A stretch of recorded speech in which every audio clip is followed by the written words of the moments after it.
Nahanto Srinalendra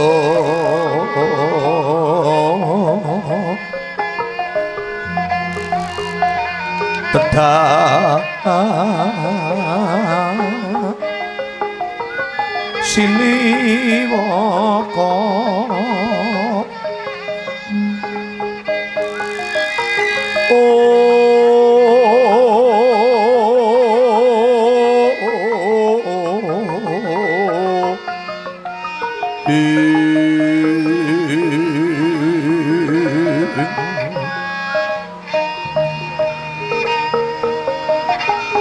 ing sitinggil sigra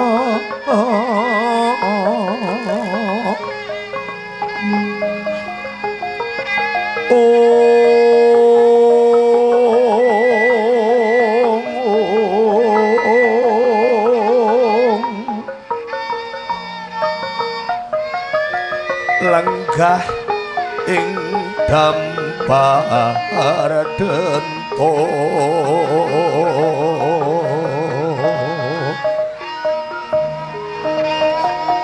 ingkang kapli witing kencana bina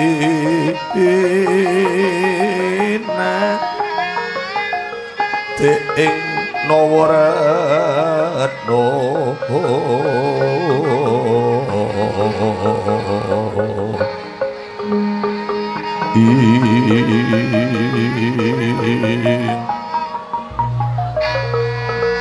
seseme anira babut prangwardani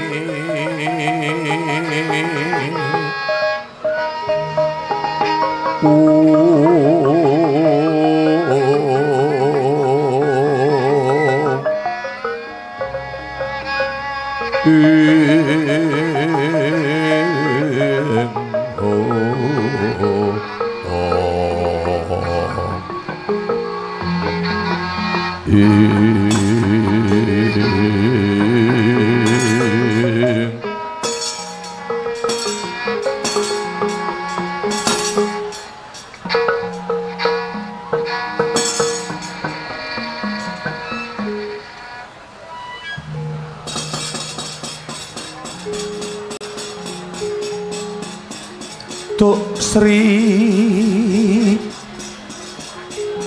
Duryudana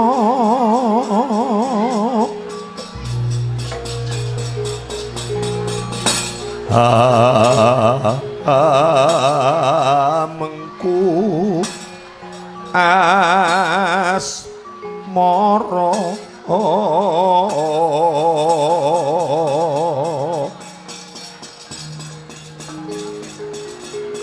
rine kang cinipta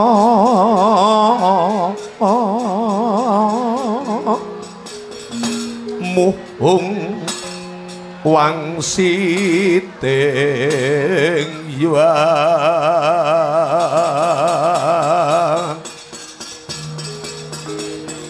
kang wahyu kamulyan mring wana Duryapura karasan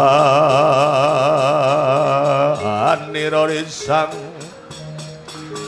Kurupati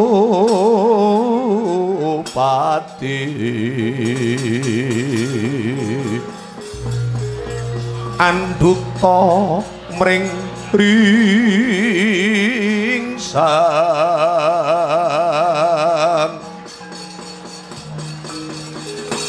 anduta mring ringsan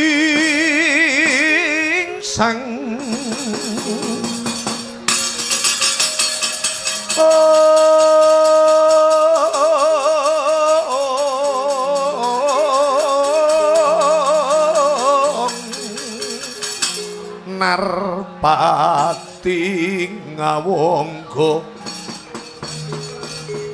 lingnya durna manado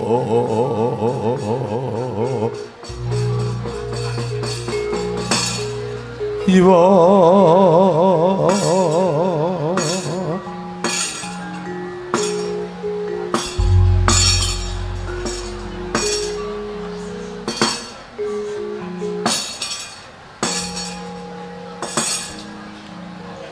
Sang Hyang Adi mugi mayung ana sagung dumadi iduh Bapa Parbahan Durna Kakang Narpati Basukarna tuwin paman Haryo Suman nelakaken genging panuwuning kang tanpa upami dening ri kalenggahan punika jengandika para sesepuh pini sepuh haji sepuh tumrap negari Astina sampun kepareng kempal manunggal kula pitados anggenipun sami rawuh menika bot-botipun minangkani menapa ingkang dados panyuwun kula mila bapa Kakang Narpati lan Paman Sengguni ambuk bilih anggen kula hangaturi dhateng kerawuhan jengandika kirang nuju prana dene boten wancine dinten pasewakan jengandika kula atur minggah wonten ing setinggil negari Astina. Oh lele samara samarante Ila pertapa putut ing wis anteng-anteng cetak moto yen dicuplak dadi memoloh weloh. Inggih sinuwun. Kula mboten maiben senajan nika mboten pendak dinten pasewakan. Kula pitados ning rikalenggan menika anggen paduka nimbali ingkang bapa ing Sakalima mesti wonten satunggiling bab ingkang kedah paduka dawuhaken kalian Sang Hyang Paran Paraning Praja langkung-langkung para nayaka negari Astina. Mila monggo kula aturi paring dawuh nggih mengkah gatining pasewakan. Inggih Yayi. Senadyan kula inggih mekaten kula pun Narpati Basukarna amung cumadong menapa ingkang dados dawuh paduka Yayi Prabu Duryudana senajan menika mboten titi wancine dinten pasewakan nanging kula nggih pitados yen anggen paduka animbali Sentana Praja menika mesti wonten satunggiling kaperluan ingkang kedah dipun blakakaken ing rikalenggan punika monggo enggal kula aturi paring dawuh Yayi. Palugon lakuning lekas lukita linuting kidung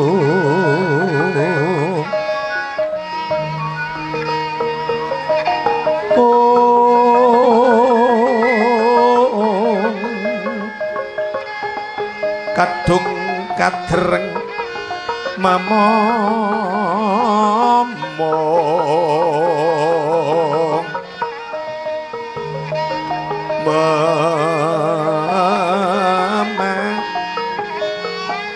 ngun manah rahayu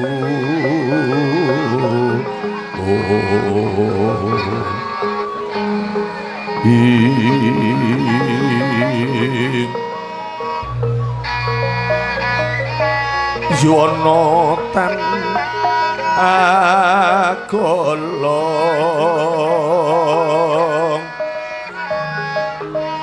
gumolong manadukara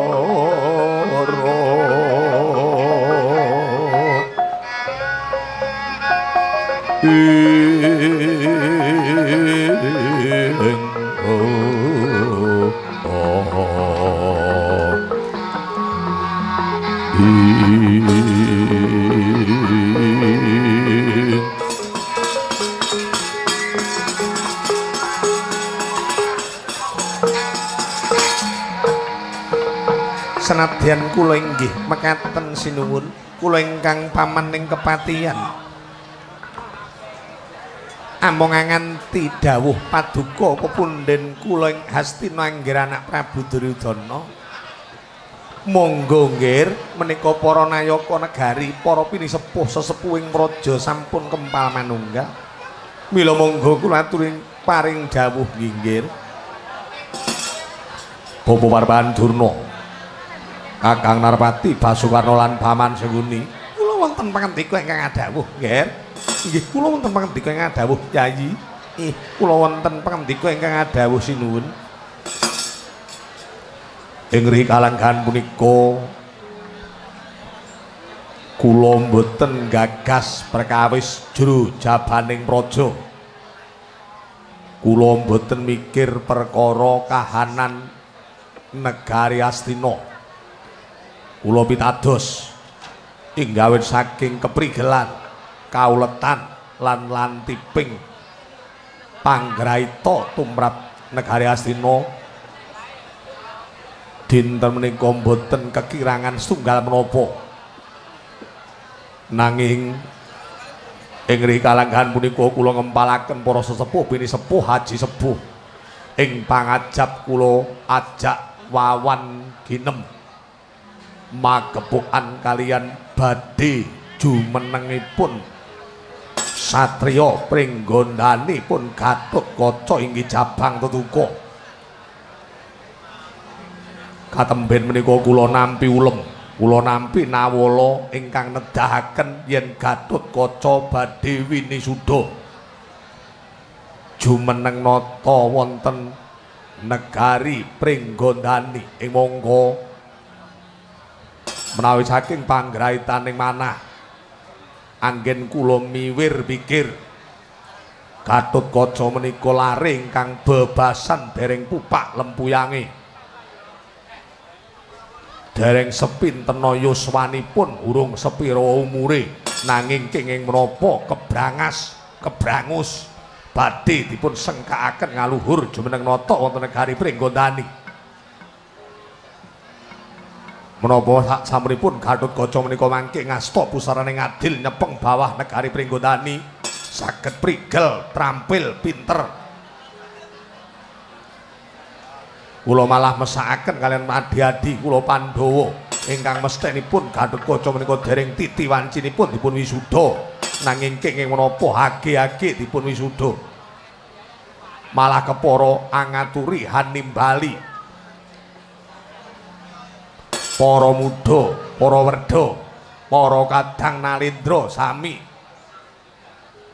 dipun suwuni pambiyantu hanyekseni anggenipun Gatotkaca badhe dipun wisuda wonten ing Pringgondani. Mila saderengipun kula jumangkah, kula bidhal dhateng Pringgondani, kula nyuwun pamanggih saking pepundhen kula para pinisepuh haji sepuh wonten negari Astina.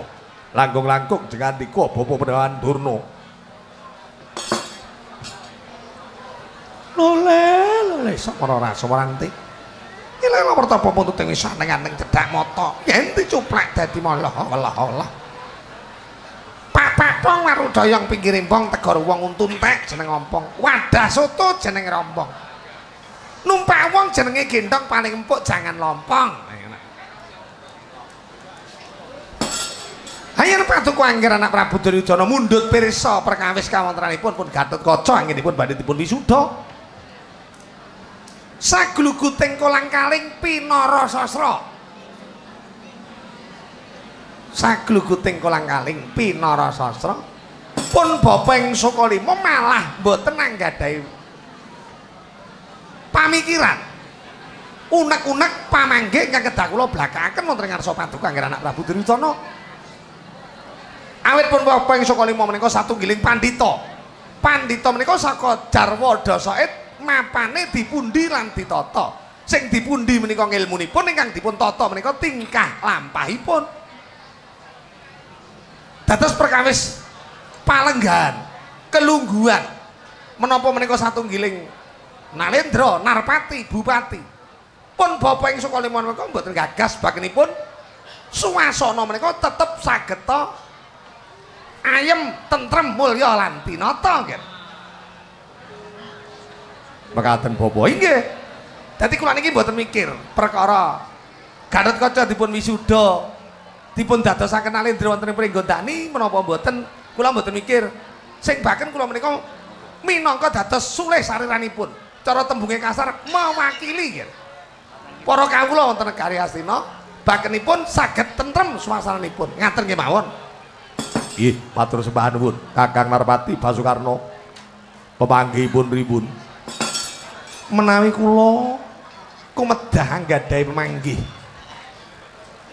kula meh sami kalian ingkang bapa ing Sukalima senajan kula menika senopati tumrap negari Astina nanging babakan kawontenanipun pun Gatotkaca anggenipun badhe dipun wisuda estunipun kula malah mesakaken pun Gatotkaca kala wau saged menapa mboten ngemudeni kawontenaning praja Pringgandani awet satunggiling nalendra menika awrat lho nggih satunggiling nalendra menika awrat lah panyengkuyunging para warga wonten ing Pringgandani kok kedah Gatotkaca ingkang dipun wisuda menika kula nggih mboten saged nanging bakenipun kula kalian Paduka Yai Prabu Duryudana menika satunggiling sesepuh tumrap Gatotkaca umpamiya dipun ulem utawi dipun aturana nawala saking kadang Pandhawa menawi saged dipun rawuhi umpamiya mboten nggih mboten dados menapa jer sedaya kala wau sesa-sesa Paduka Yai Prabu Duryudana anggenipun marentahaken kalian para nayaka wonten negari Astina Yayi mekaten Kakang Narpati nuning nggih isaken dawuh yen paman sing ngene kepriye perkara Gatotkaca anggone diwisuda ki manut panemune paman sing ngene sing kandha Gatotkaca ajenge diwisuda niku sinten sing ngabari yen Gatotkaca niku badhe dipun wisuda jumeneng nata Pringgandani niku sinten ingsun wis nampa nawala yen wektu sing wis ditemtokake Gatotkaca bakal diwisuda nawala menika dipun tapak asmani sinten sing tapak asma Werkudara kadangku ing Yadimati lah niku nggih dadi sing tapak asma niku jane mboten kok kedah Werkudara utawi Raden Werkudara awit Pringgandani menika wewenangipun Trah Prabu Tremboko Trah Prabu Tremboko menika inggih Dewi Arimbi ibune Gatotkaca mandhapipun kalian kadang-kadang Brajadenta Raden Brajamusti Brajawikalpa Brajalamatan lan Raden Kalabendana yen Raden Gatotkaca badhe dipun wisuda sing tapak asma kok Raden Werkudara mangka Pringgandani menika dede panguwasipun Raden Werkudara lah niku jenenge wong golek-golekke turun niku teng riku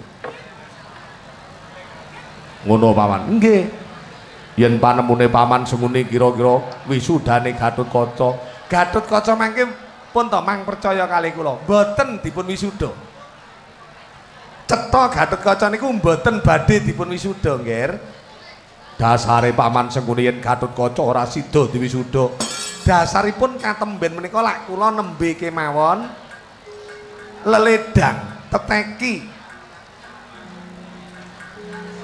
dateng Glagah Tinunu menika kadipatenipun Raden Brajadenta dados kula menika nggih mboten kendel kula niki nggih njajah desa Milangkori nyaketaken pasedherekan prateng wonten Glagah Tinunu Anjang Sono kalian Raden Brajadenta salebetipun kula rembakan kalian Raden Brajadenta sinuwun panjenenganipun Raden Brajadenta menika ngendikaken yen dinten menika kabar ingkang sampun sumebar Gatotkaca badhe dipun wisuda menika kabar ingkang namung damelanipun para Pandhawa lajenge golek-golekke putra lho ngaten ta dadi Trah Kadang Braja wonten ing Pringgandani menika babar pisan mboten sarujuk langkung-langkung angger Brajadenta kula mireng piyambak nggih mboten nilat sinambung mboten jarine mboten pantese mboten empere ning Raden Brajadenta niku ngendika piyambak yen Gatotkaca mboten-mbotenipun badhe dipun wisuda ngono paman inggih umpamiya Umpamiya lho nggih. Para Pandhawa menika mangke tetep ngesekaken Gatotkaca badhe dipun wisuda wonten ing Pringgondani. Raden Brajadenta prasetya badhe mbalela ngamuk wonten ing Pringgondani mboten sarujuk yen Gatotkaca dipun wisuda nggih. Kuntaputamaning katong denya kertating budaya kungenak ing tiasing dasi kang samya pralebda ing kayon Nalendra Martatama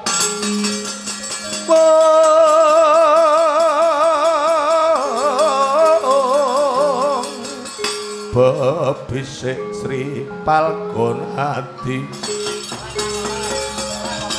Barang gelung prajanira mangkunata sira Prabu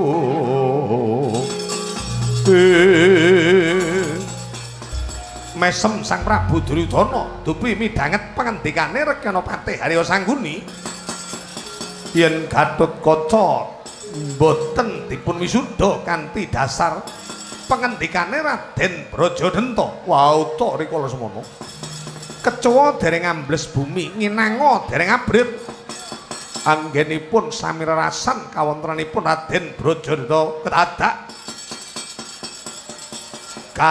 galiah saking katebian lampahira Raden Brajadenta minggahing setinggil negari Astina miyak kang samya sumewa kaget Sang Prabu Duryudana dupi mulat yaksa gura rupa sedeng Nalendra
Koko Prabu Amit pasang kalimantabe sinabeto ngelodune ngelangno tulah manu Demawaing tawang-tawang anggen kula kumolancang marak sowan wonten ngarsa paduka Koko Prabu Duryudana yen wonten sesi kuning Gusti kula sumangga wonten ngarsa paduka Koko Prabu kandhangipun Kakang Yayi Brajadenta kono-kono lungguh ingkang prayoga ingsun kang bakal nyunake pangapura yen tana luput ira Yayi inggih ngestokaken dawuh Koko Prabu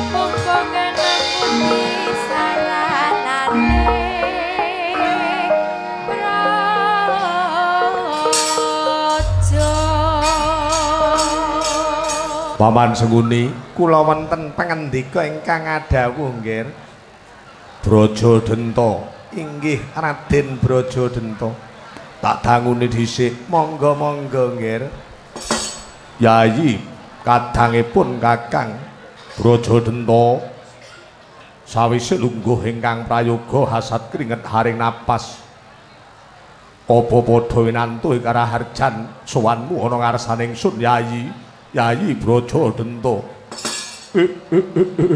Koko Prabu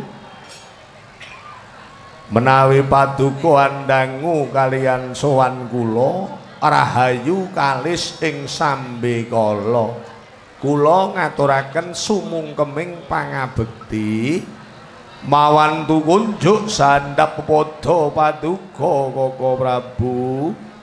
Iya banget panarimaning sun sira ngaturake bekti tak tampa orang-orang-ngurangi nggoning sun dadi wong tuwa ya mung pangestu kuwae tampanana Brajadenta.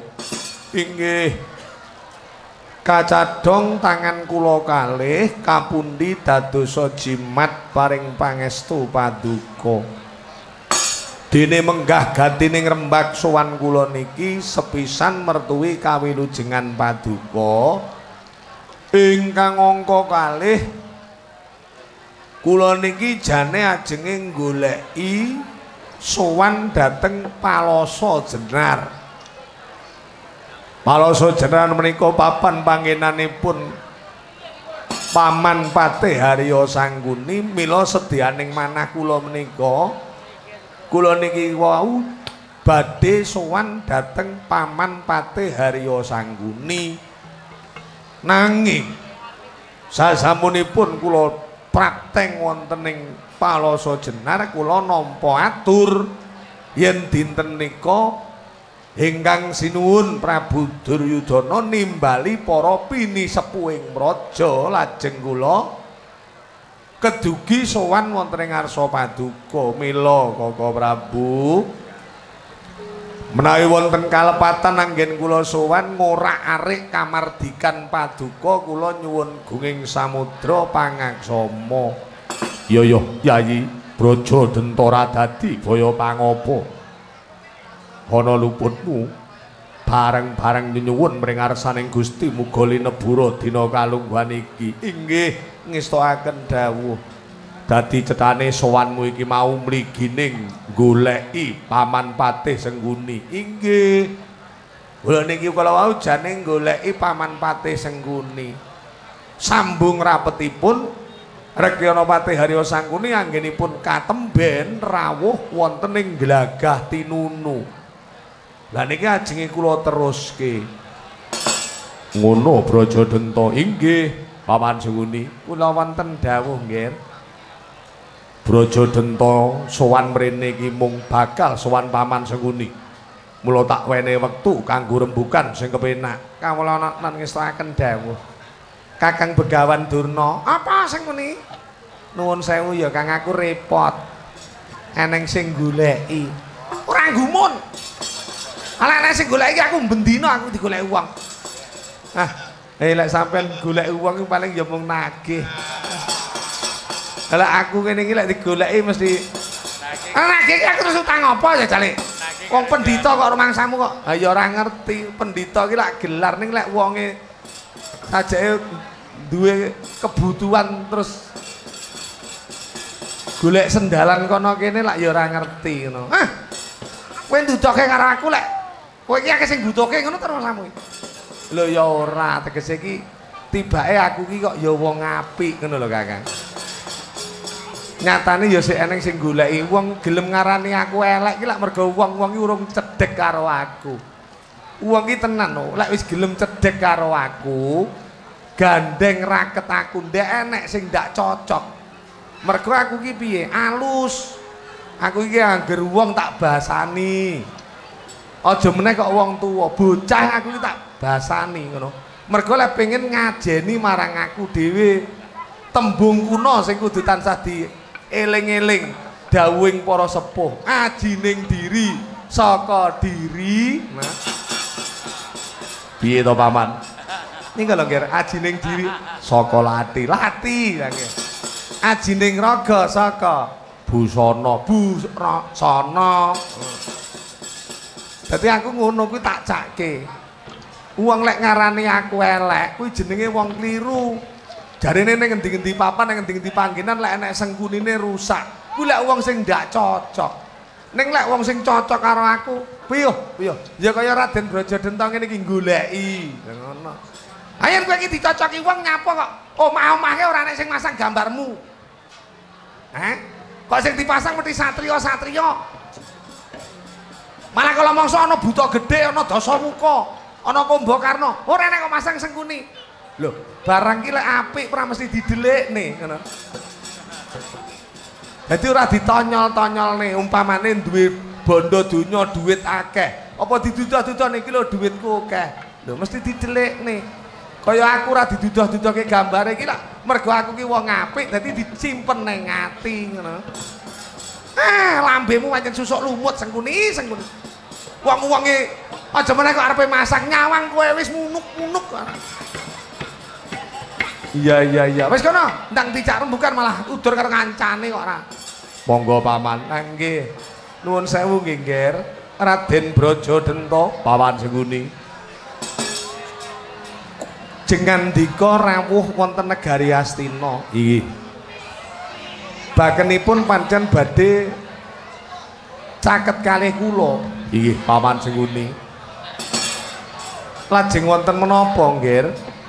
Jengandika Angger Brajadenta kok goleki kula niki sambung rapete kalian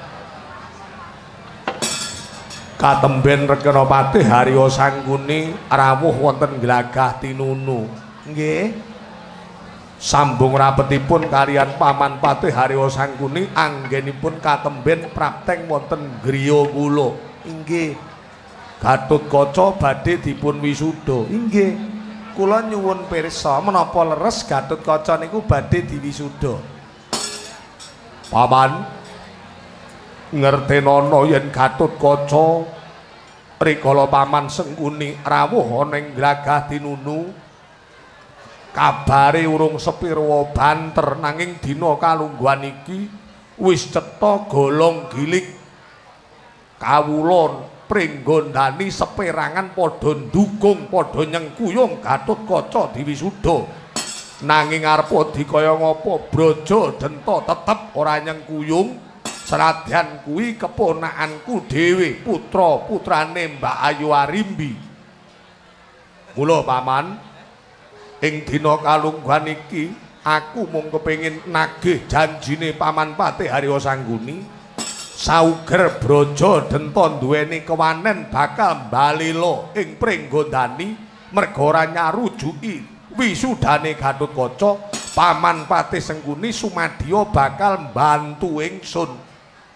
Mula ning kene pambiyantu apa sing kudu tok paringke aku wujuding seperangan prajurit kanggo nambah kekuatan ing Glagah Tinunu. Paman Sengkuni, kula nggih Paman Sengkuni saguh bakal mbantu Brajadenta yen Brajadenta mbalela. Nggih.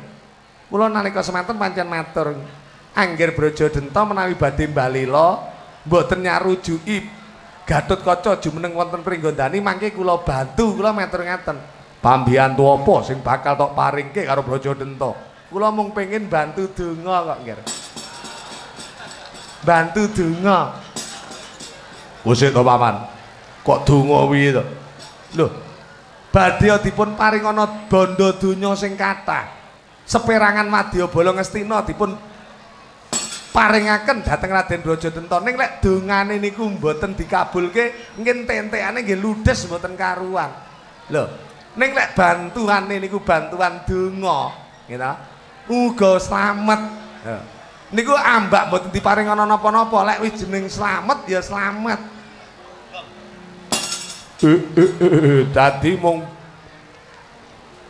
wujude pambiyantu donga Rekanapati mboten Nger kula mbantu saestu pun to mangke seperangan bondo donya Ngastina badhe kula pisungsumaken wonten ngarsa Jengandika lantaranipun kula sing minangka dados talang pengendikanipun Angger anak Prabu Duryudana sing baken Gatotkaca niku lek iso ndak usah diwisuda merga yen Gatotkaca diwisuda Gatotkaca niku sinten Gatotkaca niku trah mungsuh tumrap Paduka.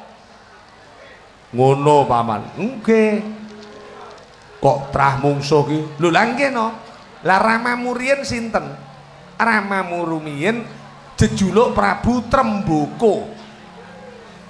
Nalendra negari Pringgondani saderenge rakamu Sang Prabu Arimba niku ramamu sing jumeneng nata rumiyin jejuluke Prabu Tremboko. Prabu Tremboko niku gugur ing Madyalaga tumekaning pati. Sing mateni Prabu Tremboko sinten?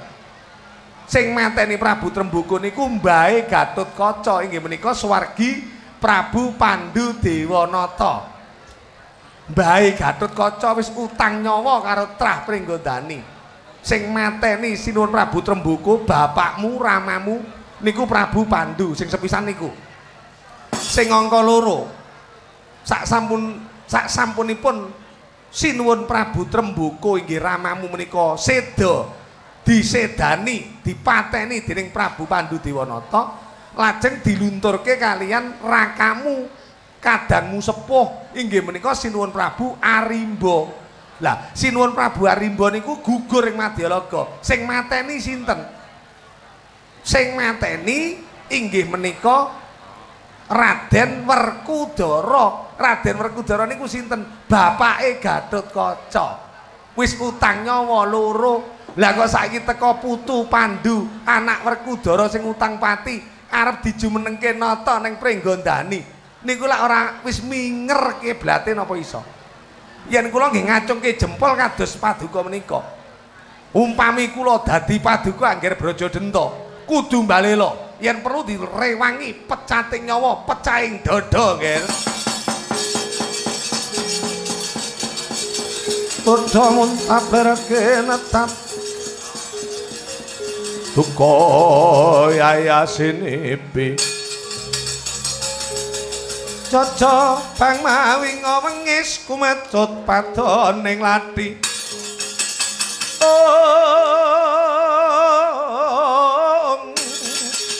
Netra kocak ngondaranjen. Krot-krot gantang waja idepna mangala cakra.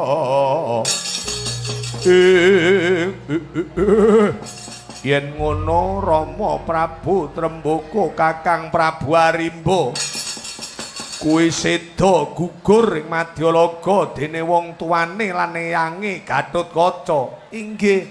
Dengan dika kudu mbalela. Pun kula bantu seperangan wadya Ngastina. Wah. Paman Patih nelakake gedhening panarima tanpa upama. Kaka Prabu Brajadenta kula kedah enggal nyuwun pamit. Kula mboten isa nampa yen Pringgondani kudu Gatotkaca sing jumeneng. Merga Gatotkaca niku wis utang nyawa kalih kula. Kula dinten iki nyuwun tambahing pangestu badhe gempur Pringgondani ora nrimake yen Gatotkaca jumeneng nata. Yayi Brajadenta aja sumelang. Apa sing dibutuhke Yayi Brajadenta tak bantu saka negara Astina. Nyuwun tambahing pangestu Kaka Prabu.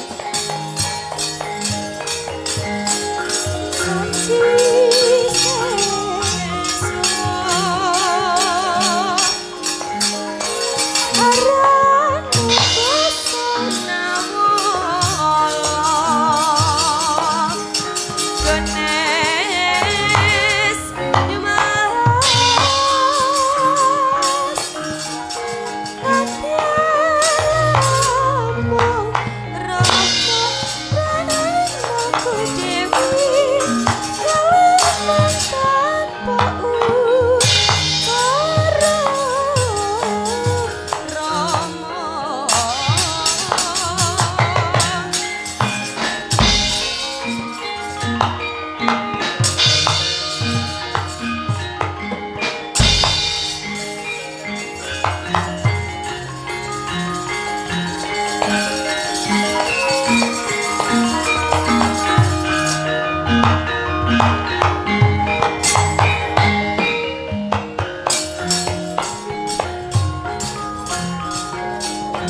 Paman Sengkuni, kula wonten dawuh, Nger.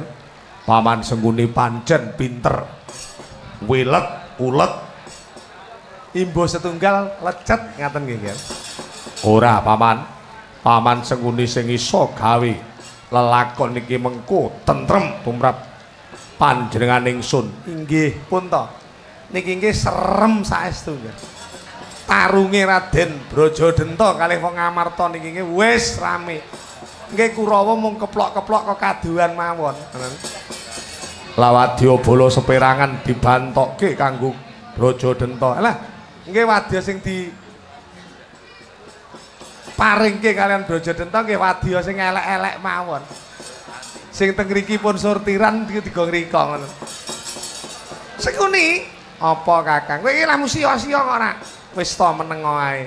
Lek ndak tak reka ngene, mengko Pandhawa iki saya bagus saya kumalungkung.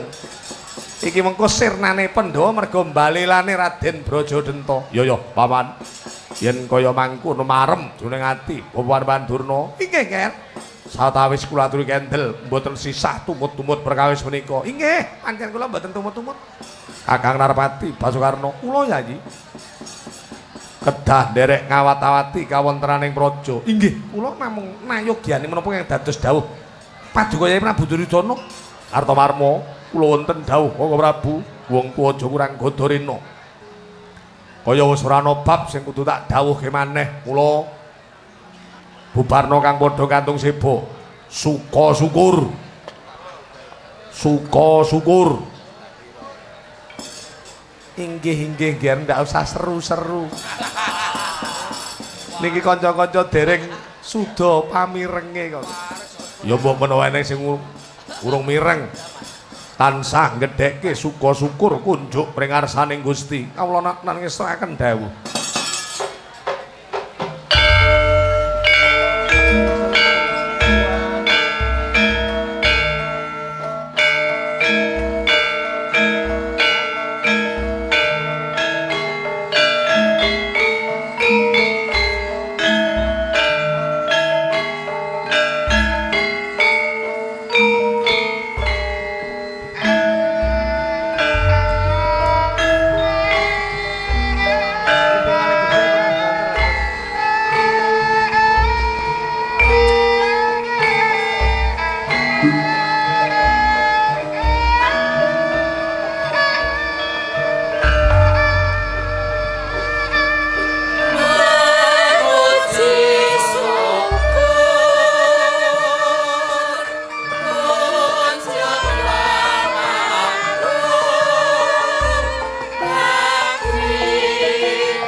Sardina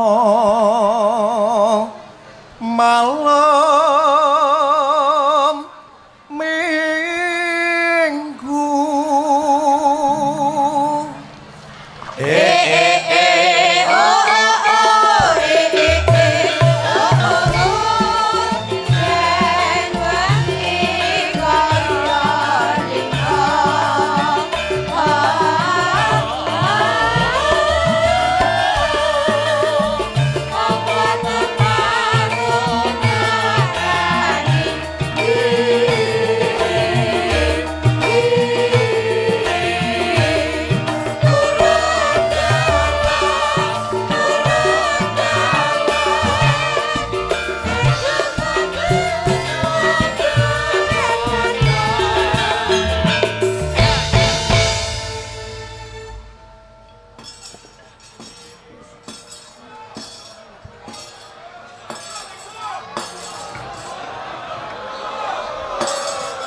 mesti kudu eling sajroning urip Bangsa kudu eling aja ngaji pompong elinga tembe burine nadyan isih ana mesti bakal tuwa tinggal aku nang sarwa prasaja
nyaosake puji syukur kunjuk ana ngarsane Gusti Allah Subhanahu wa taala ya mbok ngono ya yung dene aku lan sliramu dina kalungguhan iki kasembadan ditimbali warga gedhe masyarakat ana ing desa Kedung Wilut Kecamatan Bandung Tulungagung no ngono ya yung panjenengane Bapak Haji Samadani sing minangka dadi sulih sariraning warga masyarakat Kedung Wilut ngasta pusaraning adil minangka dadi kepala desa ngono. Oh iya, mula kang kaya mengkono muga-muga gegayuhan kang utama iki kinabulake dening Gusti kang gelar jagat Gusti Allah Subhanahu wa taala. amin Allahumma amin. Nah iya Mula aku lan sliramu minangka dadi sulih sarirane Bapak Kepala Desa, Bapak Haji Samadani, mudune ning Bapak panitia, Bapak Ibu panitia ngaturaken gunging panuwun ingkang tanpa upami. Terima kasih kalian warga masyarakat ana ing Kedung Wilut kene. Luwih-luwih tokoh-tokoh sing dina kalunggan iki juga ikut menentukan ke depan Kedung Wilut bisa lebih maju, termasuk tokoh-tokoh iki ya Bapak Ibu BPD, LPM, RT RW, nah, tokoh agama, tokoh pemuda sing di bawah naungan Karang Taruna, bahkan tokoh kepartaian, ya, sing sekabehane iki mau juga ikut menentukan kesejahteraan desa Kedung Wilut sing luwih sejahtera lan aman terkendali ngono. Iya. Dadi wis ora mikir beberapa tahun yang lalu yo ndak biyen ya toh sing rikala dianakake pemilihan kepala desa wis ora usah terpikirkan lagi. No. Kaya ngene iki Bapak Haji Samadani ya wis merasakan bahwa beliaunya kuwi meneruskan perjuangannya Bapak Kades sing dulu, Bapak Maryono. Mula ora ana sing diarani singgung menyinggung, ora ana sing diarani saling menyakiti. Isine pesta demokrasi kuwi menentukan ke depan arah tujuan masyarakat itu lebih baik dan lebih terarah ngono. Amin Allahumma amin lah iya. Wah, jan kekompakane warga tenan kok, Nduk. Marem tur banget iso sowan mrene dirubung kanca dulur warga. Ora nonton apik elek-elek mayang utawa le nyangik limbuk nduk. Ning le do rawuh tindak rene iki mergo saka piye le merasa menjalin tali persaudaraan, ngono. Iya. Umpama awake dhewe mrene iki arepe adol ki adol apa? Swara ya wis pas-pasan. Cekelan wayang ya wis ngono-ngono ae. Ngene iki liyane mung adol pas seduluran ora ana. Wong iki lek wis jeneng rumangsa dadi batih le silaturahmi iki diterima oleh warga masyarakat. Ora perkara apik eleke ning nyengkuyung samubarange ngono. Iya, alhamdulillah. Aku iso sowan rene iki marem tur banget, mengko bar iki terus ning gandong kono. Iya. Iki sing arepe ancang-ancang iki sok mbulus. Mbulus kapan? Jarene 2022. Ora tahun ngarep ya. Wis dirancang ya termasuk Pak Maryono ngunggahan ya. Bodho ngrancang karo Suwaru. Suwaru ki ya ngrancang lho no. Suwaru ki lurah enom Kemplowo elete ndak umum no. Ning ya sembodo karo kanca karo dulur karo batik ki sajeke semanak grapia. Kanca-kanca kades ki ora enek sing apa kuwi bermasalah dalam hal kekeluargaan dan menjalin tali persaudaraan. Ya di bawah naungan bendera AKD, no. Mula awake dhewe ya tetap nyengkuyung dalam hal kinerjane pemerintah kabupaten sing diasta dening panjenengane Bapak Sahri Mulyo SE MSI, no. Dadi kekompakane warga masyarakat Tulungagung ki gumantung panjenenganipun Bapak Sahri Mulyo lan kekompakane para kanca kepala desa sing minangka dadi embrio. Embrio ki putra utawa anak. No, anake Bapak Bupati, putrane Bapak Bupati ya ki Sari Mulyo. Dadi lek ngopeni kanca-kanca kades, lek ngopeni warga masyarakat ki saya bisa remaket, ya toh, sehingga ora enek wujude permasalahan dalam hal menangani kemajuan lan kemakmuraning warga kutha Tulungagung ngono. Iya. Ya Yung ya muga-muga tetep ayem tentrem mulya lan tinata. Alhamdulillah iki mau regeng suasanane rame. Sik nduk karo ngenteni penonton bendak pating bengok-bengok ngono. Iya. Aku lek enek penonton bengok ngono kok kelingan dingi dieselku kobong to nduk ya. Apa ya? Mayang ning Bendo, Bulurah Bendo. Tak kira lek wong bengok-bengok ki demen tibake kok ngabari diesele kobong. Dadi oleh wayangan mandek enek karo tengah jam. Kuwi termasuk kortingan kanggo awake dhewe nggih leren ngono. Bayaran panggah lho leren ngono kuwi. Nggih, matur sembah nuwun. Bapak Haji Samadani minangka kepala desa terpilih saat iki ana Kedung Wilut. Ya, matur sembah nuwun sanget kagem para warga masyarakat atas bantuanipun tenaga, pikiran bahkan harta bendane panjenengane Bapak Haji Samadani selaku kepala desa ora bisa mbales apa-apa kalian kekompakaning para warga ya mung nderek memuji. Muga-muga niat hajat sing utama saka warga iki mau dibales dening Gusti Allah taala minangka dadi amal kebaikan.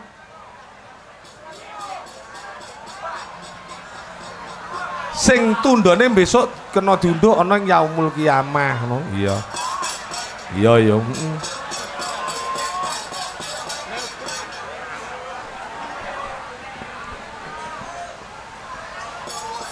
Sare-sare. Iki anu nduk kanggo meredam suasana. Ya mergo awake dhewe iki ya butuh penyegaran, butuh pengangen-angen sing adem. Iki arep tak aturake tembang sing kepenak dhisik. Iki mau nek sing ngersake anu nduk. Apa? Saka panjenengane Bapak Suyadi Mayor Infantri Gusti Nyoman. Ya. Bapak Suyadi. Tertandane. Saking kula keluarga Bapak Suyadi dan Mayor Infantri Gusti Nyoman Mertayasa SE MTR Han. Ya. Kula nyuwun gending uler kambang.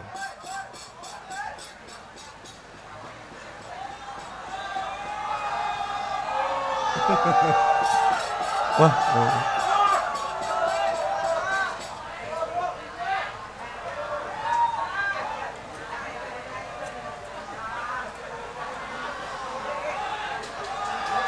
Bah.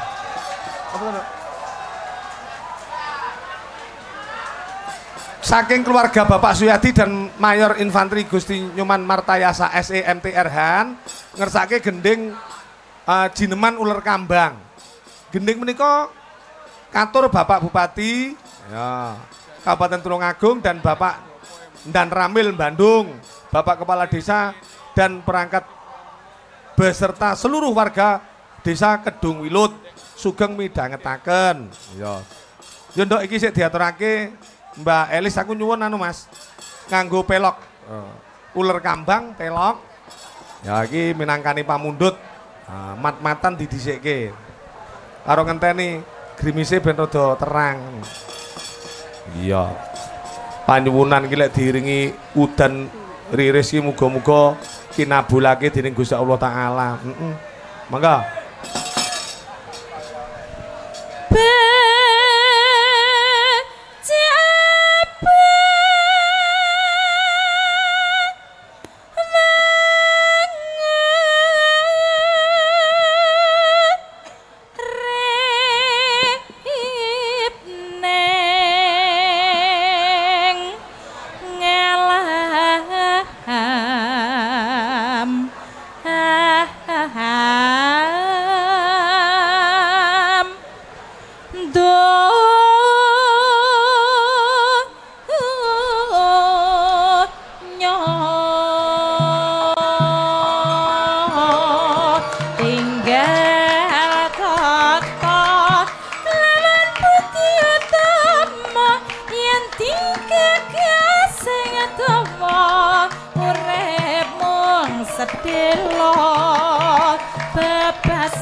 Mini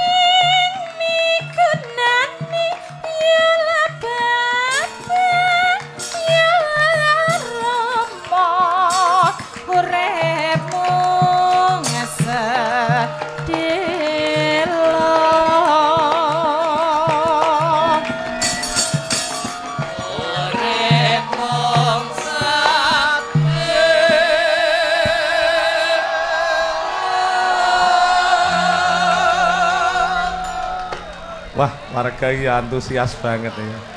Aku ki omong ya, Nduk. Ngene iki awake dhewe omong lek warga ki padha meneng ngono ki ya bingung. Iki lek padha meneng ki ngrungokne apa ndak ya. Engko lek omong terus ruame dhewe ne jibek ya ning awak. Iya ya ya, dadi dinengi ya jibek, gemberunggung ya jibek. Iya, nembang penake saiki. Iya. Engko bar iki Mas Percil diunggahne. Iya. Ya.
Matur sembah nuwun niki mau pundhutane uler kambang tak dhisikke ben rada ngedhem suasana no. Iya. Neruske ya Yung, neruske. Iki Bapak Haji Samadan iki ya bombong penggalihe Nduk. Kejaba di sowani warga masyarakat. Lah ora-orane panjenengan iki seorang sesepuh ning desa, panjenengane ya rumangsa bungah. Merga dirawuhi para tokoh Tulungagung. Termasuk panjenengane Ndara Kanjeng Bupati Sahrimulyo SE MSI Kang Sarimbit kalian Bapak Dr. Andes Maryoto Birawa selaku Wabub utawa Wakil Bupati Tulungagung. Wah, tokohe rawuh ya Yung. Ha iya no. Ngene iki jenenge pejabat sing melekat di hati rakyat lho. Arep dikaya ngapa sesibuk apapun panjenengane Bapak Sarimulyo sauger warga masyarakat iki memerlukan, bahkan kanca-kanca kades kuwi nganakake lelakon sing kaya mangkene iki mau panjenengane rawuh. Bahkan nek pas dangang penggalih ora ana pekerjaan sing sajake diharuskan utawa mengharuskan ngono, beliaunya biasanya mesti kendel terus mirsani kuwi wiwit biyen. Sadurunge panjenengane njabat sebagai bupati, biyen mubeng-mubeng jajah desa Milangkori ana ing Laladan Tulungagung.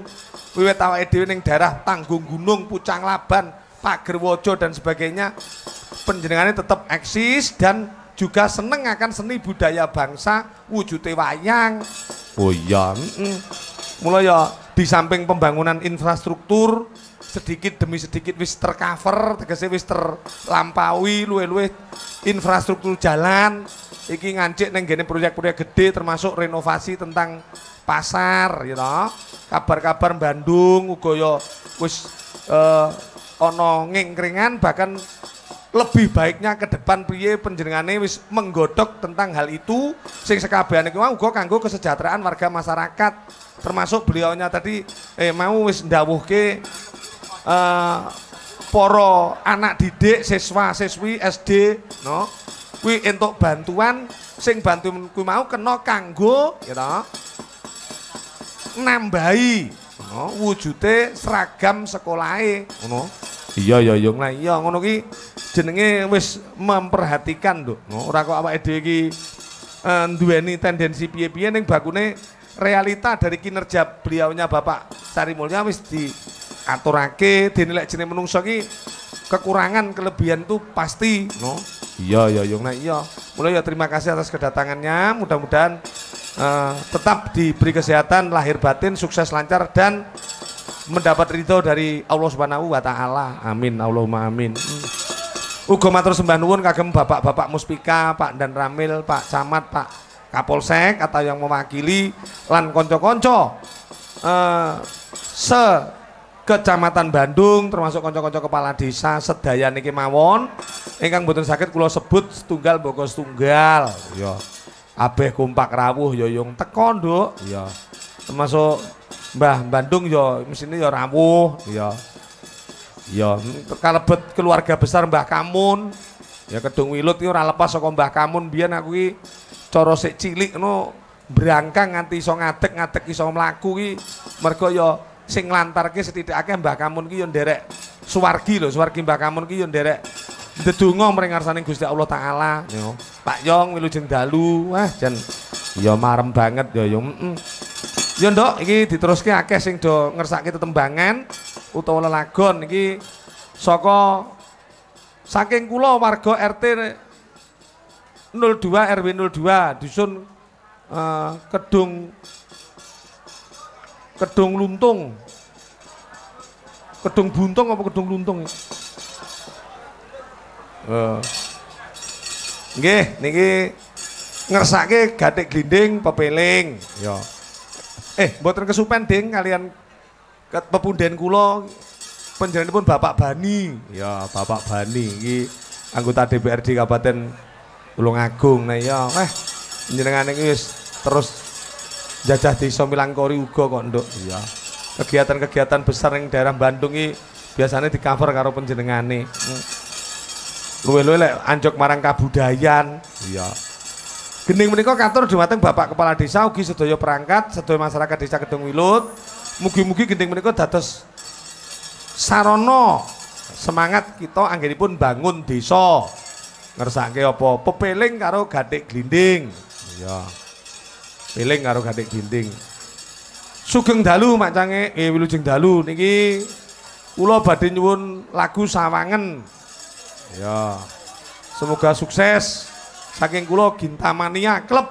Ya, Gintamania. Pak Eko kami dari penggemar Gintamania GMC, Gintamania Community Nglempung Bandung nyuwun lagu Titip Kangen. Ya. Ginta iki ya. Wah, Ginta iki omahe kene kok, Nduk. Jadi waranggonane awake dhewe iki waranggana 7 kuwi per waranggana duwe penggemar 100. Dadi lek 7 ki penggemare wis 700. Masa lek sing kono dhewe kae ya penggemare. Loh, sing kono dhewe ki penggemare malah 250 ya. Ora wong 100. Iya. Kae wos ngono. Urung dibantu kanca-kanca bakul. Aku ya salut karo dulur-dulur kanca-kancaku bakul sing kabeh tak rangkul, tak jak nyambut gawe bareng tanpa disengkuyung kanca-kanca bakul awake dhewe ra iso kompak to. Mergo saben bakul siji iki mesti duwe langganan pira-pira. Engko lek ndak tekoni ya di SMS-i, ngono. Iki eneng Pak Eko ning kene lho. Engko puntenku sapa sing mangan ngono. Jadi kalau mongso nonton wayang ki ora mek delok wayang, Nduk, mek beteke arepe marung ngono. Eneng lho sewengi sing marung 4 5 ngono iki. Iya, tawani sego ning omah karo bojone ndak gelem kowe aku marung arep ning kene marunge Dewi ngene. Iya. Utawa marung ning kene warunge Bujilah umane. Nyapa kok demen karo Bujilah? Munyanyen bokonge sak mono. Iya ya ya. Wes aku lek karo warung-warung wis iya. Arep nukokne kaos aku pakarung sida-sida. Sok warung-warung arep tak gambari kaos gambarku ngono. Dalang ngikon men kondang aku. Aja ditagih lho iki mek aku mek rencana lho urung mesti lho ngono. Iya. Saking Sri Kandi Kulon Kali nyuwun tembang pepeling. Nggih. Salam dulur-dulur sedaya semoga tambah rezekinipun matur sembah nuwun Sri Kandi Kulon Kali. Saking Mas Sony admin saking Mas Sony admin Puri Lover Sukoharjo Bandung nyuwun lagu Setya Tuhu ya. Kula Diwang Lover Bandung nyuwun lagu Tembang Kangen wis iki akeh iki. Kula Mas Kancil Iwang Lover Talun Kulon ya. Kula saking Puri Lover Trenggalek. Cara pilihan lurah niki Iwang karo Puri iki padha kuwate iki. Banyulangit Sun Wislila karo Kahanan. Sugeng dalu Pak, kula saking Iwang Lover. Badhe nyuwun lagu Sumpah Janji Suket Teki Aja Ngubur Welas Sawangen Gumantunging Rasa karo Kangen Suarane. Ya. Kula nyuwun tembang Sumpah Janji, tembang Tresno, Puri Lover. Ya, salam kagem sedaya pecinta ringgit Pak Eko matur sembah nuwun. Saiki wong njaluk lagu ki kok ngarani sindene ya, Nduk ya. Puri Lover, Iwang Lover, Ginta Lover. Enek sing lucu iki Sutar Lover. Iya. Sing disebut ya belas mesem ya ndak. Oh ya wajar ya modele wajah.